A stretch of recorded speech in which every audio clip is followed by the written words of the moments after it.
Hey everyone, back with another video today. And we're going to be talking about the 5 things that you need to be clear on before you are hiring your first or next team member. My name is Jessica Dornieden. I've been running a techy VA agency for the last 3 years or so. So I've been doing this for some time.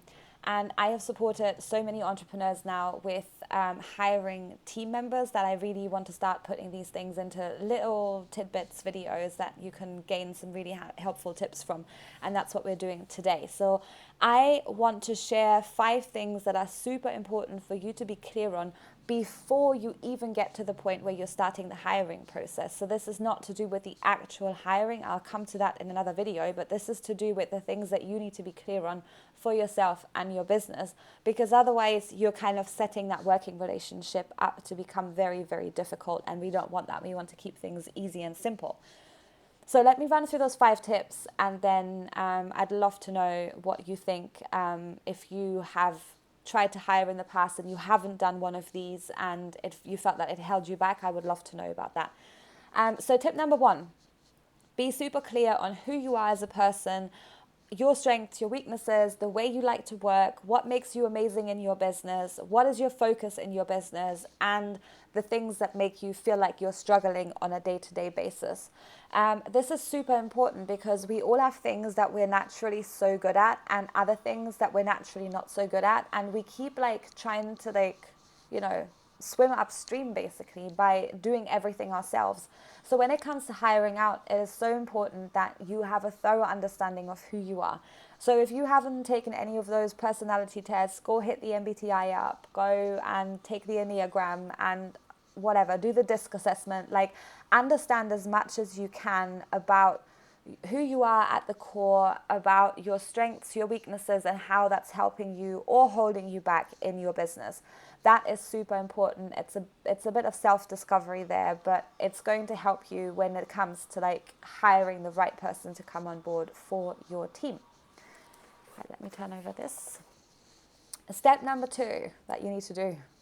You need to be clear what is currently happening in your business. So what do you have to do to keep your business ticking over? Which of those bits do you actually love to do? For me, it's recording these kind of videos. That makes me super happy. I love creating videos for people that solve a problem. What are the things that you hate to do in your business? The things that really drain you? For me, it's all the stuff that has to be done on a daily basis that has very, very little ROI. Like keeping the email inbox maintained. Super annoying for me. So I hire that bit out because it really drains my energy. What are your strengths in your business? What are your weaknesses? What are your biggest time sucks? What do you spend the most of your time on? What are the biggest energy sucks? Which things do you absolutely, detest because after that you feel like you need a nap? So you list all of these things out, do a big mind map on a blank piece of paper and just write out the things that make you happy, the things that don't make you happy, and try and get the bigger picture here. And then also you need to ask yourself, what is the ROI of this activity for my business? ROI being return on investment. So if I invest 5 hours in social media posting every single day, how many clients do I get as a return from doing that? If the answer is less than 5, well then you're wasting your time. So when I worked with people as a VA, particularly those that are just starting out with hiring out and that haven't really got that substantial business yet, a lot of the tasks that were given to me were actually tasks that weren't making a difference in our clients' businesses. They were tasks that not that the client shouldn't do and I should do. They were honestly tasks that nobody should be doing because there is no point in them. So that's the kind of stuff that you want to prevent because you'll basically be wasting your money. So ask yourself, what are you currently doing? What do you love, hate, get energy from, lose energy by doing? And then list it all out and ask yourself, is this worth it for my business? Should anyone be doing this? Should I be doing this? Should somebody else be doing this? This is a super important thing for you to be clear on. Step number 3, what are you going to do with the time that you have available as soon as you've outsourced? So if you're paying somebody else to work in your business 10 hours a month on things that, generate revenue in your business, what else are you going to start doing for 10 hours a month that is going to generate even more revenue for your business? So you want to focus on growth. So if it is more marketing, more sales, creating a passive income product, how are you making use of your time and how is that generating revenue for your business? I've had clients that have let us go, not because they didn't like our work, but because they just didn't have anything to do with the extra time that allowed them to generate additional revenue. So it was basically leaving a hole in their pocket. And that was just bad planning. Oh yeah, that comes into that as well. What is your 3-month plan? What are your goals? What are you working towards in the next period of time? So you need to be super clear on that so that you know what your responsibility is, how the VA is going to help you, and how this is all going to improve your business's bottom line. We don't just want to hire people so that we can say, yeah, I have a VA, I have a designer, I have a copywriter. We want to hire people that are going to make a difference to our business. And often, if we don't have goals and we can't communicate them to our team, we're not getting the most out of people. So it's super important that you have those. Step number 4, what kind of person would be best suited to take over tasks from you? So based on the list that you made and the things that you should be doing and the things that someone else should be doing, sometimes you need someone that's a little bit like you, and other times you need somebody that's very different from you. So I'll give you an example that I had in my agency. If I am looking for somebody to help me on social media by replying to people's comments and posting things in my Facebook group, I'm actually looking for somebody that's a little bit similar to me, or they can at least emulate being like me. When I'm looking for somebody to be my OBM, I'm looking for someone that's almost a polar opposite to me. I'm likely looking for somebody that's, really good at thinking, strategizing, being organized, being super reliable, consistent in their actions, and that is absolutely not me. So I would not hire somebody that is similar to me for my OBM role. It would be completely counterintuitive to do that. So you need to ask yourself, based on who you are and the tasks that you're looking to outsource, what type of person are you looking for that's likely going to thrive in that kind of role? So I advocate hiring for the human component, not hiring for skills, because skills can be taught, but you are not going to change who a person is at the core. You have to work with what you have.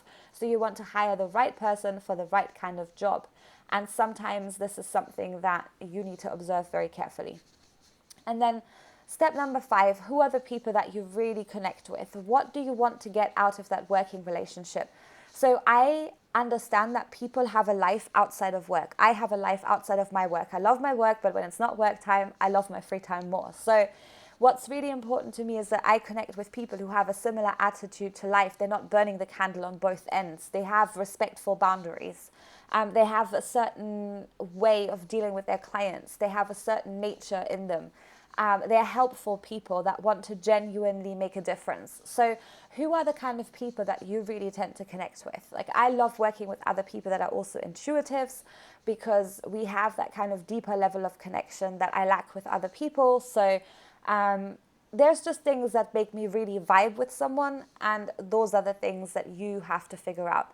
So at the end of doing these 5 steps, and I'll run through them again quickly in a second, what you should be clear on is who you are, what needs to happen in your business, and what kind of type of person is the best person to actually help you with that. Sometimes it's someone like you, sometimes it's someone that's very opposite to you, but you have to figure out who that person is at the core, not what skills they have, not where they live, not how much money they want. All of those things become irrelevant. If there is a strong connection, you will make use of it. If there isn't, then unfortunately your relationship is probably going to end in about 2 or 3 months after a lot of headbanging and failed communication. So let me run through those 5 steps again. Step 1, be clear on who you are as a person and everything that goes with you. Step 2 was figure out what you're currently doing in your business and what gives you energy, what sucks energy, and what you should stop doing entirely. Step 3, what are you going to do with the time that you will have available once you've hired somebody, and how is that going to improve your business's bottom line? Step 4, what kind of person would be best suited to take over those tasks from you that you want to get rid of? And step 5, who do you really connect with? What type of person do you just vibe with? If you go through these, you will have a really deep understanding of the kind of person that you're looking for, and it's going to make your hiring process so much easier. If you want any help with hiring your first or next team member, or if you are looking for a techie VA for your business, then I have the link to book a call with me at the bottom. I would love to talk to you about that. And otherwise, you can connect with me on social media and drop me any questions in the comments here, and I will make more videos to answer your questions. And I look forward to seeing you for the next one.